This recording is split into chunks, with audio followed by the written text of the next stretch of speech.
अस्सलामुअलैकुम, welcome back to a new video. और आज के वीडियो में मैं आपको प्रिंसिपल ऑफ इकोनॉमिक्स का आइकॉन पार्ट 1 का लेक्चर दूंगी। ठीक है, लास्ट हमने यहाँ तक पढ़ लिया था। ठीक है, कि इज़ इकोनॉमिक्स अ साइंस और एन आर्ट। तो आज हम पढ़ेंगे मीनिंग ऑफ साइंस। ठीक है साइंस का इन्होंने मीनिंग पहले बताया। ठीक है, हमने पढ़ना था कि पहले मीनिंग और आर्ट में क्या डिफरेंस है, तो हम ये पढ़ेंगे। ठीक है, ये बहुत ज़्यादा इंपॉर्टेंट क्वेश्चन है। ठीक है, कि पॉजिटिव साइंस और नॉर्मेटिव साइंस में डिफरेंस बताएं।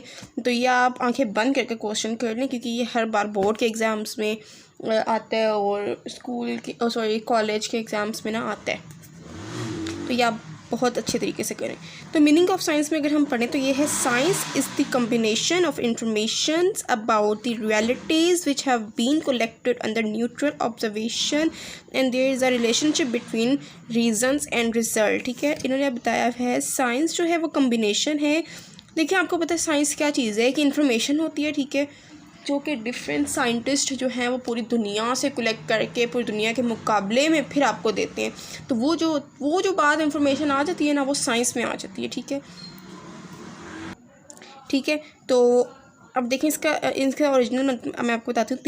तीन लाइन, आप ना कोई भी डेफिनेशन हो ना, उसको 3 पार्ट्स में डिस्ट्रीब्यूट करते हैं। ठीक है, तो पहला क्या, science is the combination of information.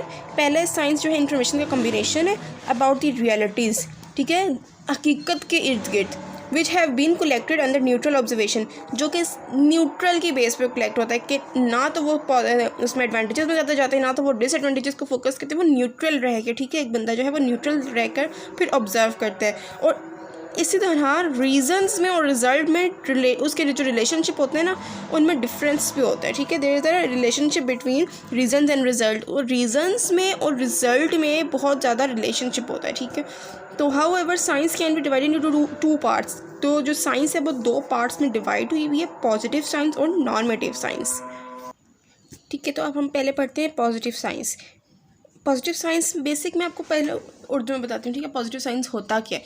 Positive science में आप अगर किसी भी इकोनॉमिक प्रॉब्लम की या किसी भी इकोनॉमिक कोई भी इकोनॉमिक चीज़ लेना, ठीक है, उसका आप रिसर्च करते हैं। ठीक है, बहुत आपने उसकी रिसर्च की, उसकी इन्फॉर्मेशन कलेक्ट की न्यूट्रल वे में रह के। ठीक है, उसकी इन्फॉर्मेशन कलेक्ट की, रीजंस, रिजल्ट सब कुछ कलेक्ट किया। ठीक है, और उसको एज इट इज़ एक्सप्लेन कर दिया, एज दे आर। ठीक है, जैसे वो थे पॉइंट्स, कीवर्ड्स, उसको वैसे का वैसे ला के एक्सप्लेन कर दिया, अपना ओपिनियन इतना सा भी नहीं दिया।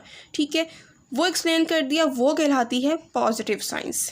ऑल राइट, मैं आपको पढ़ भी देती हूँ एक बार। If we give a neutral explanation of the causes and result of an economic problem and explain the things as they are, then this is called positive science. So the neutral study about the realities of a single unit of universe and the establishment of relationship between reasons and realities is called positive. ठीक है, reasons और realities मैंने आपको वही भी बताया है, reasons, result, realities। आप रिसर्च करें, आप जो भी आपने इकोनॉमिक प्रॉब्लम या इकोनॉमिक यूटिलिटी या कुछ भी आपने इकोनॉमिक का सर्च किया, ठीक है, वो आप एज इट इज़ एक्सप्लेन करें, उसको हम लोग पॉजिटिव साइंस कहेंगे। इसका ऑपोजिट जो है वो नॉर्मेटिव में आ जाएगा। आप अगर अपना ओपिनियन दें, लाइक आप अगर रिसर्च करें, सब कुछ करें और आप लिख भी दें व्हाट ऑट टू बी, ठीक है, तो ये आपके पास जो है वो नॉर्मेटिव साइंस में आ जाएगा। ठीक है, देखिए, the neutral study about the realities of any unit of universe and establishment of relationship between reasons and result and also adding up opinion about this relationship, that how this relationship should be, is normative science. So when we give opinion that what ought to be is a normative science. all right, ये बहुत easy थे, इनका difference आपने must याद करना है। Positive में क्या देता है, हम लोग कोई भी इन्फॉर्मेशन को एज इट इज़ लिखेंगे तो वो पॉजिटिव में आ जाएगा, उसमें डाटा आ जाएगा, इफेक्ट आ जाएगा, रियलिटी। ठीक है, और अगर हम लोग उसी इन्फॉर्मेशन में अपना ओपिनियन भी जाहिर कर देंगे तो वो नॉर्मेटिव साइंस में आ जाएगा। ठीक है, ये आपके पास साइंस का मीनिंग है। साइंस में आप क्या कुछ कर सकते हो। ठीक है, ये साइंस के पार्ट्स थे 2। ठीक है, डिवाइडेड इंटू 2 पार्ट्स साइंस थे, पॉजिटिव साइंस में और नॉर्मेटिव साइंस में। ठीक है, तो ये आप देखें। उसके बाद आप लोग आर्ट का अगर मतलब पढ़ें, आर्ट क्या है, सबको पता है आर्ट क्या है। ठीक है, आर्ट एक बेसिक, ठीक है, ड्राइंग, आप अगर छोटे बच्चे तो कहते हैं आर्ट एक ड्राइंग है। ठीक है, तो यही ड्राइंग एक इकोनॉमिक में भी आती है। ठीक है, इकोनॉमिक किसी ड्राइंग से कम नहीं है। इकोनॉमिक में इन अदर वे, ठीक है, इकोनॉमिक इज़ ए ड्राइंग, ये एक आर्ट है। लेकिन अगर हम एक्चुअल वे में देखें तो इकोनॉमिक इज़ ए साइंस। ठीक है, तो ये डिफरेंस आ जाएगा।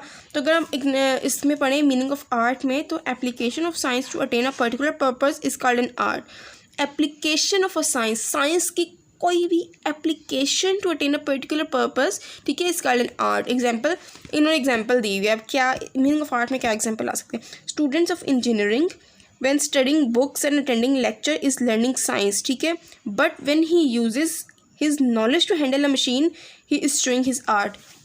बहुत इन्होंने अच्छी एग्जांपल दी हुई है। देखें, जब एक स्टूडेंट है, इंजीनियरिंग का स्टूडेंट है, ठीक है, वो सारी बुक्स पढ़ रहा है, ठीक है, सारे लेक्चर ले रहा है, किस लिए?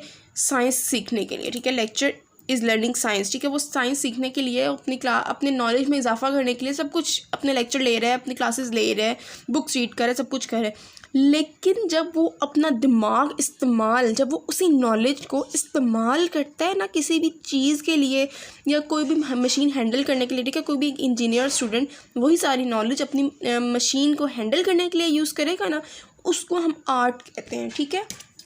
फॉर एग्ज़ाम्पल देखें, अगर मैं आपको डेली लाइफ के एग्ज़ाम्पल दूँ, फॉर एग्ज़ाम्पल आपसे ना आपको खाना पकाने आता है, ठीक है, आप बहुत एक्सपर्ट हैं खाना पकाने में, आपको क्या, आपको खाना पकाने आता है और आप खाना पका भी रहे हैं किचन में, आपने सब कुछ कर लिया, ठीक है, और गलती से ना फॉर एग्ज़ाम्पल आपका सालन में ना नमक बहुत ज़्यादा हो गया, ठीक है, आपके सालन में नमक ज़्यादा हो गया।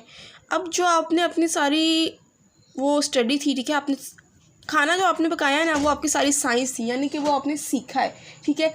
अब देखिए एग्जाम्पल के तौर पे, अगर आप उसी में सॉल्ट देखें, ठीक है, अगर आप उसमें नमक तेज़ हो गया फॉर एग्जांपल, तो आप क्या करेंगे? उसका कोई हल निकालेंगे, और हल क्या होगा? ऑब्वियस सी बात है, एक आप आटे का पेड़ा लेके उसके अंदर रख देंगे, देचकी के अंदर रख, तो वो सारा जो नमक है वो एब्जॉर्ब हो जाएगा, ठीक है।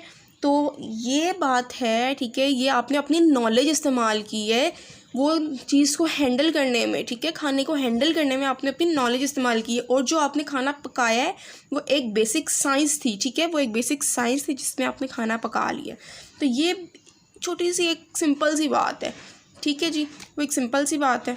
तो ये आर्ट में आ जाता है। तो ये डिफरेंस होता है साइंस में और आर्ट में। ये बाकी सारा मैं आपको नहीं बता रही हूँ कि सारा वही है, सब कुछ बताया हुआ है, ठीक है, डिफरेंट एग्जांपल्स और मीनिंग दी हुई है। तो अभी तक के लिए इतना ही, तब तक के लिए बाय बाय, अल्लाह हाफिज़। मेरे चैनल को लाइक करें, शेयर करें, सब्सक्राइब करें, और नेक्स्ट लेक्चर में आपको इकनॉमिक लॉ के बारे में दूँगी। उसके बाद हम लोग इकनॉमिक लॉ पढ़ेंगे, कंपेरिजन पढ़ेंगे, मतलब 1-2 पेजेस और हैं, उसके बाद हमारा चैप्टर कम्प्लीट हो जाएगा, ठीक है। ओके, अल्लाह हाफिज़।